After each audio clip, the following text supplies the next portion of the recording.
This is Dr. Jennifer Jansen from the Zepf Center. You're listening to JJ's Clinical Connection, connecting you to clinical topics.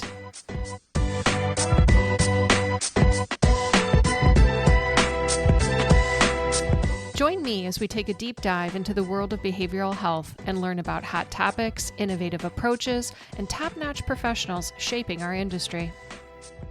We are so happy you tuned in this month for our second full-length episode. Welcome!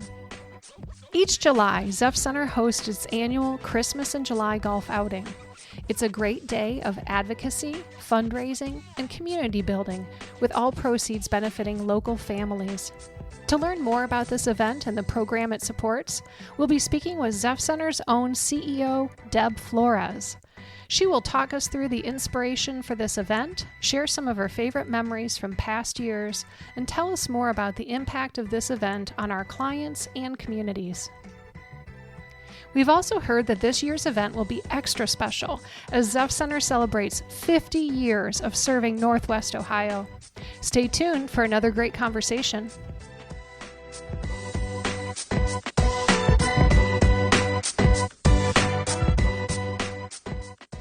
Today we have Zepf Center's CEO, Deb Flores, in the studio. Welcome, Deb. Thank you, Jennifer. I'm so excited to be here with you today. Great. So we're going to talk about Zepf Center's golf outing. And how long has the Zepf Center hosted its annual golf outing? Zepf Center has been hosting a golf outing for over 15 years. And who attends? Anyone and everyone. We have community partners, we have staff, we have physicians, we have vendors, we have a group of fellas that come down from Michigan who found out about us and love our mission. So it's anyone and everyone. Has the theme always been Christmas in July? No, it's not always been Christmas in July. Do you want me to tell you the story about it? Yes, please. Okay. So years ago, there was a young man who was working on Christmas bulbs. And he had his leg that was propped up on a chair and it was in a cast. And he was a part of our youth services program. And I asked him what he was working on. And he was taking the liquid and putting it was kind of like metallic, into the Christmas bulbs. And he was very involved in what he was doing. And he said, I'm working on these Christmas tree ornaments. And his leg was obviously in a cast. And I asked him what happened. And he said, I was shot twice. And at that moment, I knew that our therapeutic services could help take someone away from the day-to-day type of things that they might be dealing with. And so from that, we said, let's do Christmas in July because it's for the young people in our services. And we made tree ornaments and we dressed like it was Christmas in July. That sounds like a lot of fun. So who does the golf outing benefit? The goal is to support our youth programming and services and our families. And so it is available during the holiday time. Employees are able to provide names to the referral part of the organization. And we see how many kids they have, what ages they are, and we fill the slots until there's no more available. Tell me a little bit more about the Christmas shop and how that operates. So it's mostly volunteer by our own staff and donations that come in from the community. You know, I'm really lucky because we work with employees who don't want to just come to work, punch in and punch out.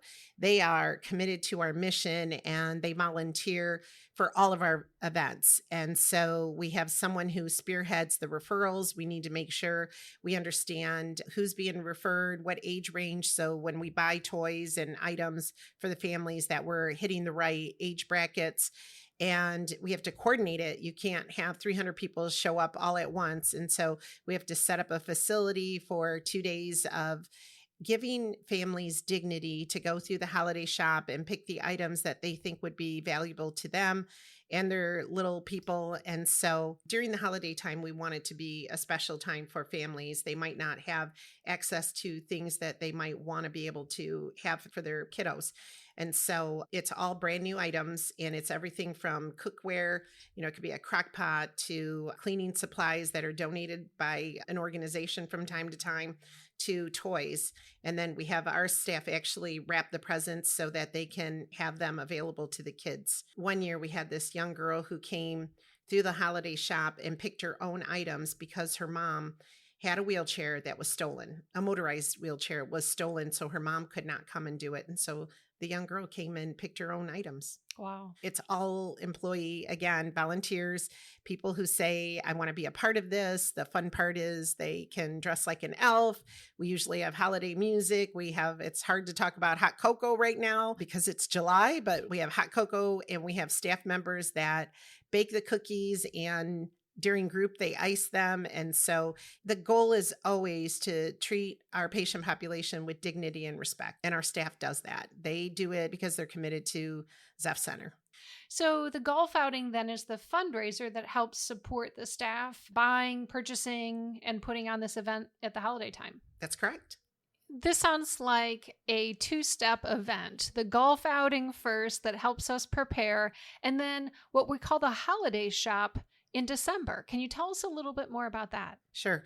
What we like to do is talk a little bit about the impact. So you pay to come play a round of golf with, your team and whatnot. But what you don't see on the back end is the over 300 young people, kiddos, all ages, receive some kind of toy. Mom or dad may have received household items. So we report back every year to the people that golf with us. We say you were able to buy toys for 303 kids. You were able to touch 186 families. We were able to do so many toys and whatnot, so that there's a connection to why a round of golf means something in this community. And so I think that tying it together really is, it is a two-part piece to this. And without the golf outing and the funds that we raise, the Holiday Shop would be very small. Deb, I know you always make it a priority with all the things that you have going on to make sure that you are at this golf outing. Tell us who else was there and why you feel it's important that you make an appearance. We always have board members that support the fundraisers either financially or in person. And so Zepf Center has a volunteer board, but they also have a fiduciary responsibility and a responsibility to governance as a nonprofit. And so it's not just a monthly meeting, but they take their commitment to Zepf Center seriously. They show up. They are a part of our organization. And so it's always important for them to be visible. They're not just a name on the website. They are guiding our organization. And so from the board of trustees being there to the community partners, these are people that have interest in Zepf Center. They have loved ones that they've referred to services. And so we don't do a lot of fundraising, and it is important for me to be there to honestly say hello and thank people for the years of support, for me to get to know individuals who come that maybe this is their first time. They wanted to golf at the club that we're at. Each year we try to go somewhere different, and that they are there for a reason. And I love to know the story behind it. And that's how I was able to tell you how I met the fellas out of Michigan that drive almost an hour and a half to be a part of our golf outing. And it's, every day there's almost a golf outing that you see in the news. But ours is, I'm not saying ours is any more important than others, but it really is that connection to our mission and what we're doing. And so I think it's important for me to shake hands. And, having Mr. and Mrs. Claus on the golf course this year was a lot of fun. And again, it's just people work really hard every day. And if they can have an opportunity to be out in the sun and enjoy themselves, I'm there for it. What is your favorite part or your favorite thing about this event? It's hard to narrow it down. It's honestly nice to be with people that we work with, whether, again, they're a partner or a vendor or staff in a non-office based environment. And I think the best part is when all the golf carts go out to the holes that they're assigned to tee off. So we welcomed hundreds of golfers. We had dozens of staff on site. What does it take to put together an event like this? Honestly, they start planning as soon as the golf outing finishes. So they spend about a year. We look at what course has availability because we try to keep to July because it's our Christmas in July theme. We might have a super special location next year, but that's to be announced. And it's honestly staff. They volunteer, they're on a committee, they usually meet on a Friday morning. They go through, what did we love about the golf outing? What should we improve? What is some of the feedback from the participants? We ask them to fill out a satisfaction survey. Did they love the event? What can we do differently? And that's where a lot of our ideas come from. And so it is, honestly, it's not easy to volunteer because you still have your day-to-day job duties. And so it is a group of employees who are dedicated to enhancing our fundraiser. I'm sure a lot of people see how big Zepf Center has grown and now has been a staple to this community for 50 years. They might not understand why fundraising is important for an agency like Zepf. Well, when you think about how we are funded, and it's not, we do have federal, state, and local grants, but we're also reimbursed by insurance companies. And so our annual budget is nearly 50 million every year. And so it is, a lot of those funds are highly regulated, and they barely cover the staff costs and operations. And so this fundraising, it's not just fundraising to me, it's friend raising. If you come and you learn about something that Zepf Center does, you're gonna be able to share that information with family, friends, loved ones. We have the biggest fatherhood program in the region, and oftentimes there's training attached to it. We can help support people that are coming out of institutions and reentry. We try to connect them back with their families, and that's what it's all about. We want people to have a healthy life, and if we can give them the tools to do that, it's important. What were the opportunities that this year's attendees had to sponsor Zepf Center and the Holiday Shoppe in December? For a few years, we would invite a family member to come and talk about the impact of being at the Holiday Shoppe, what it meant to their family. We had a man and a woman who came together, and between them, they had over 12 kids. And so they were able to articulate what it meant for them to have Zepf support them. And so trying to keep with the different messages and the themes throughout the years is important to us. We've had individuals come and talk about the impact of different programs, not just the Holiday Shoppe, but any type of service they might have received or treatment at Zepf Center. And so we like to do that. We don't like to put people on the spot. It's really hard to be somebody who's gone through treatment and stand in front of 300 people and give your life story. And so we've tried to find different ways that we can convey that message. We've used video cards. We put quotes in newsletters. We have also used postcards to talk about the statistics and the impact of that. And so every year we try to be a little bit more creative with how we share what we get on a daily basis from our clients and their family members of how we've made an impact. That's exciting. It sounds like an opportunity for us to connect with our client population on yet another level and to help them meet some of those unmet needs. That is always the goal. So at this point, it's too late for the community to support our golf outing because it's already happened. Of course, they can look for it next year as this is an annual event. But are there other ways that community members could support our clients at the Holiday Shoppe or other ways that they can make donations to Zepf Center? At any point, people can make a donation to Zepf Center, whether it's a financial donation. Visit our website. At the top, it says donate. There is also usually a high demand for hygiene products.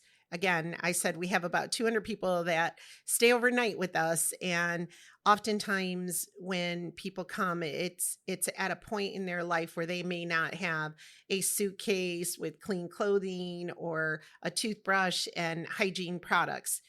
They are coming with nothing usually. And so we do have what's called Elizabeth's Essentials, and we have gently used clothes that we have volunteers that wash everything that's donated. So we have shoes, clothing, we have little items for little people. We have some toys, we have some books, we have a few, type of dishes to start people off with their apartment. And toiletries are always an item that go pretty quickly because we don't ask people to give them back.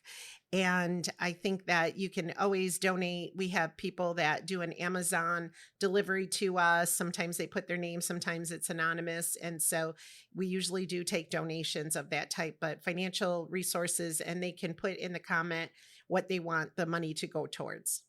So this year we're having a special celebration. Tell us a little bit about our 50th anniversary. So when you think about 50 years, that's half a century. And Zepf Center started with a vision by Elizabeth Zepf. There are people who say, what is a Zepf? What does it stand for? What does it mean? It was actually someone's name. And Elizabeth Zepf had a vision for supporting adults with mental illness in the community that started with maybe a handful of employees in one location that grew to serve, over 10,000 people a year living all over Northwest Ohio with many, many different lines of treatment services available. 50 years is a long time to be viable in this community. Tell us a little bit about what you think has led to Zepf Center's success. When I think about, businesses come and go, unfortunately, some are just wrong time, wrong place type of thing. And the growth over 50 years has always been by clinical quality.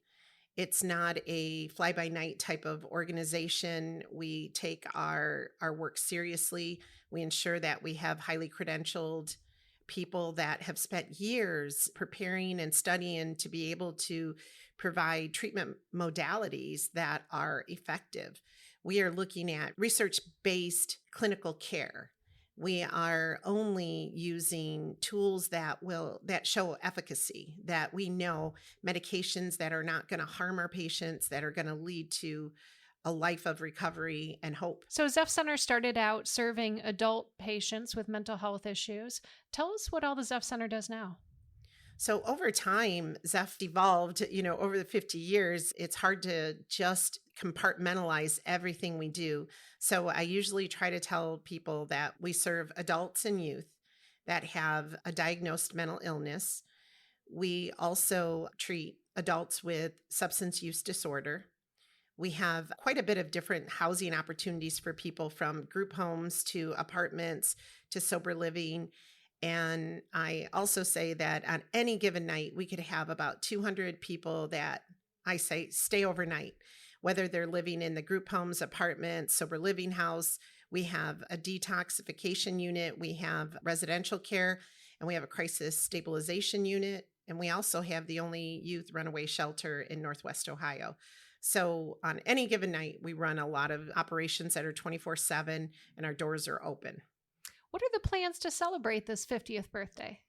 So every year in September, we really showcase what recovery looks like in the community. Sometimes there are lunch and learn opportunities for our staff. Sometimes it's a community gathering. And so in September, we're looking to host a block party in the Ashland community and really just kind of have some fun. That sounds fun. And how can the community members be involved if they're interested? They can come and eat a hot dog or a funnel cake or whatever food truck we have. And they can also, reach out to us if we've touched their life in any way. We're going to be highlighting individuals that have either received treatment for us, are currently in treatment with us, or oftentimes they have a loved one that they know we've touched their life. It's rare that you go anywhere and you're not wearing a Zepf t-shirt or logo and someone will say, I know someone, or I go there, that type of thing. And so it's just going to be open to the community. What do you see next for Zepf Center? So nationally, there is a lot of movement in the crisis line of business, crisis care 24/7, and that's something we took on a couple of years ago. And what we found is the need to integrate primary care services. We know that our patients often die at an earlier rate from tobacco use. So we do tobacco cessation. All of the indicators show that if they don't get access to diabetes prevention, hypertension, any type of primary care, hepatitis C, we've opened that up into the community in our Nebraska location. And we want to make sure that we have a well-rounded approach to helping people heal, whether it's through physical health or mental illness or substance use. And we're looking at becoming a part of a clinically integrated network, which is across the state of Ohio. We're working to look at better performance outcomes through value-based agreements with managed care providers, and really just ensuring that quality care is number one. What would you want our listeners to know about Zepf Center? That's a great question because there's so many things that they should know. And one is just start with outreach. Call us. And we're happy to talk to you about what opportunities we have for you, whether you want to be employed at Zepf Center. Oftentimes, people don't know we have so many intern options. We have peer services that we have grown and are leading the state of Ohio in training, and that they can also receive services here, not just work for us, but receive services. And our website has a plethora of information. Sometimes it's overwhelming. Follow us on our social medias. We're anywhere and everywhere.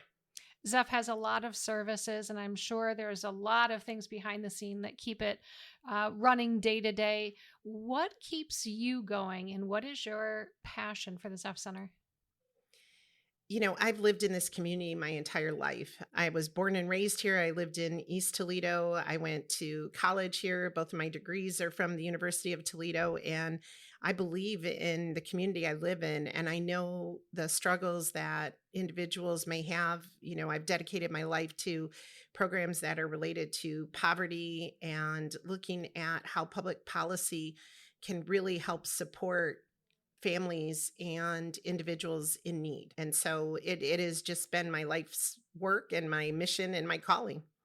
So Jennifer, you asked me why I've been at Zepf Center and why my passion is here. How long have you been at Zepf Center? Well, I've been with Zepf since 2005. I actually did my clinical internship with Zepf Center. That was my first introduction to the agency and our client population. And from that moment on, I felt like this is the place I need to be. These are the staff I want to work alongside, and these are the clients that I want to work with in their recovery. That's great, Dr. Jansen. I appreciate your honesty with this, because let's face it, you're marketable. There's lots of opportunities out there in this industry right now. And so to be here over 15 years is a testament to the organization and your commitment to our population. So thank you. Deb, thanks so much for coming in the studio today and sharing with us about the Christmas in July golf outing. Well, stay tuned for next year. The location is going to be exciting. Well, that's it for us today. Thanks for tuning in. If you enjoyed this conversation, be sure to download and share this episode. For the latest clinical connections, subscribe to Spotify, Apple Podcasts, or wherever your favorite podcasts are found. For more information about Zepf Center's Holiday Shoppe and how you can make an impact, be sure to check out our show notes. For more information on Zepf Center, visit us at zepfcenter.org or find us on Facebook, Instagram, and LinkedIn.